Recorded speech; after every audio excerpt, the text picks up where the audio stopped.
Well, it is a pleasure and an honor to be here to speak with you. So to answer your question, I don't think there is a particular country. I think that all the partners that we work with in this region are equally supportive, equally engaged, and I think it really is just a matter of working through the schedules that we have to participate in the various activities. And so I've been very impressed to be partnered with all the forces here in this region. So all the countries which allies the U.S. in this area in the same level of cooperative or the actors? Yes, I would say so. Again, we do and conduct operations with, exercises, activities, training activities with all the partners in the region, and really they are all equal participants, I would say. Okay, that leads me to ask about what are the most common challenges U.S. and its allies in this region face? Well, as far as challenges go, there of course will be issues of language. We speak different languages, and so getting to know those kind of things. In some instances, we have slightly different organizational structures, but I would say that the greatest challenge that we face is continuity. Task Force Spartan during this period of time is the 34th Infantry Division, the Red Bulls.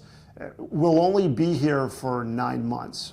And so during a period of time when we work together, it takes us a little time to kind of get comfortable with the situation, roles and responsibilities.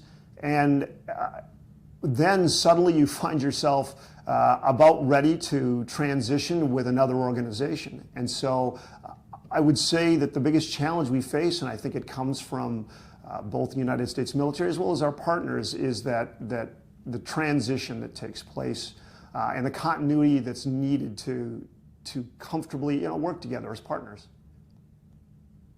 Okay, what about the Iranian threat? How can U.S. and its allies face the Iranian threat in this region?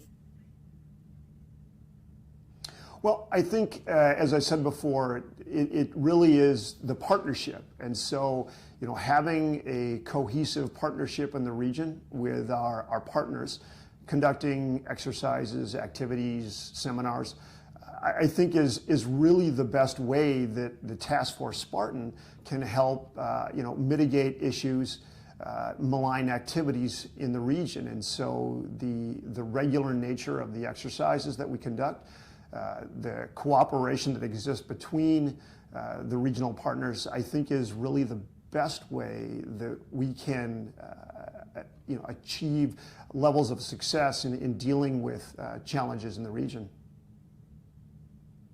Yeah, Brigadier General Michael Wickman, it is varied from time to time how to face the Iranian threat or any other threats in this region. Is it varied from time to time?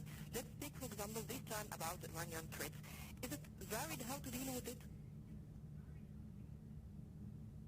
I'm sorry, could you say that again, please? Okay, from time to time, the topics change, or the preparative as well is changed. Is it varied in this specific time, the Iranian threat, how to deal it, or how to deal with it in this specific time? Is it the time to change the plan to deal with a topic like Iran and deal with it with more maybe alert or something like that? Certainly, understand. I think that right now it is critical to continue to maintain that enduring commitment that we have to our partners, and I think that through those things that I discussed, whether it's an exercise, for example, Bright Star, which we've been conducting since 1980, or Desert Leopard, which we are involved with right now. I think it's the maintenance and the continuation of these activities and exercises that goes to maintaining our enduring commitment, and I think it is really the best way to deal with challenges we face in the region right now. Okay, then what is the commitment, what are the commitments that U.S. is committed to partners in the Southeast Asia region? Certainly. Those commitments for Task Force Spartan is continuing to engage in those exercises, to continue to maintain the level of partnered activities, the seminars that we conduct. For example, our military is conducting numerous what we call legal subject matter expert events. We also do tactical activities, engagements through senior leaders. And so it is through these things and making sure that we continue them that I really think is where success will be found. Okay, what about the strategic goals U.S. achieved from its alliance? Tell this moment at least. Certainly. I mean, the strategic goals as relates to Task Force Spartan and as far as the region and our organizational headquarters really does focus on regional stability. I think that is one of the most important things that can come out of all of the things that we do, the time that is spent, the resources that are committed.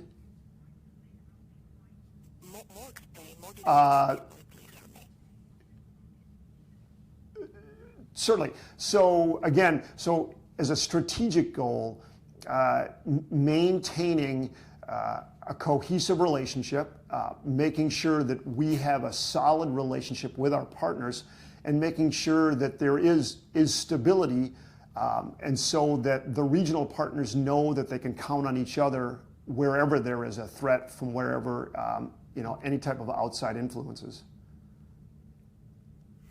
Okay, exercises like Infantry and Desert Leopard and Eagle Lion, how can these exercises improve the capabilities of the U.S. military and the partners as well to face security challenges in this area? Certainly.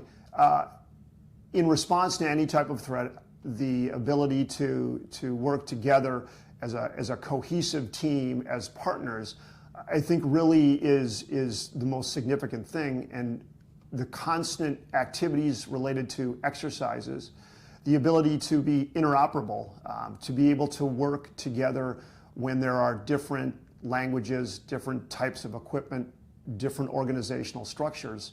So exercises such as Desert Leopard, Bright Star, allow the ability to work together, to work out the challenges that can exist.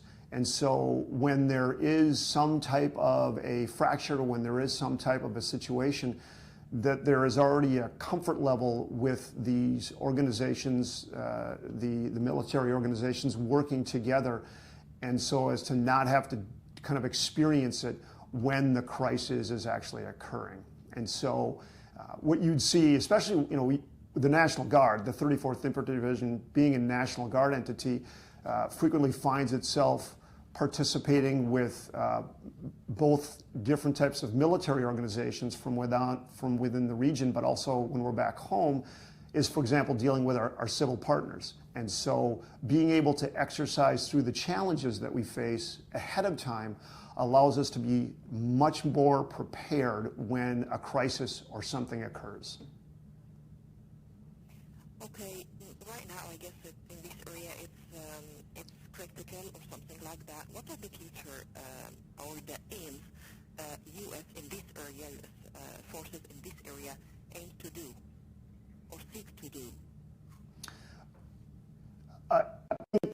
They seek to continue to foster their relationships with the various military, maintain a good. Would you start to give this answer, please? Yes, The line wasn't stable. of course.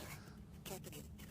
Thank you. Of course. So the relationships, maintaining our relationships, and that exercise activity, the engagements, the ability to work together, adds to a level of stability, of cohesiveness, of comfort.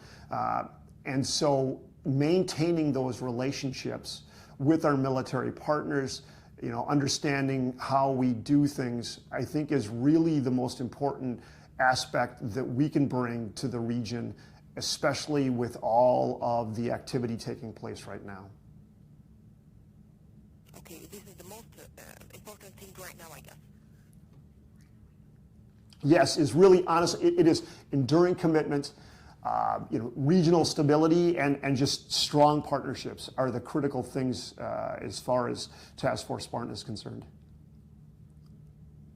Thank you, Brigadier General Michael de Wickman. It's a pleasure to meet you again.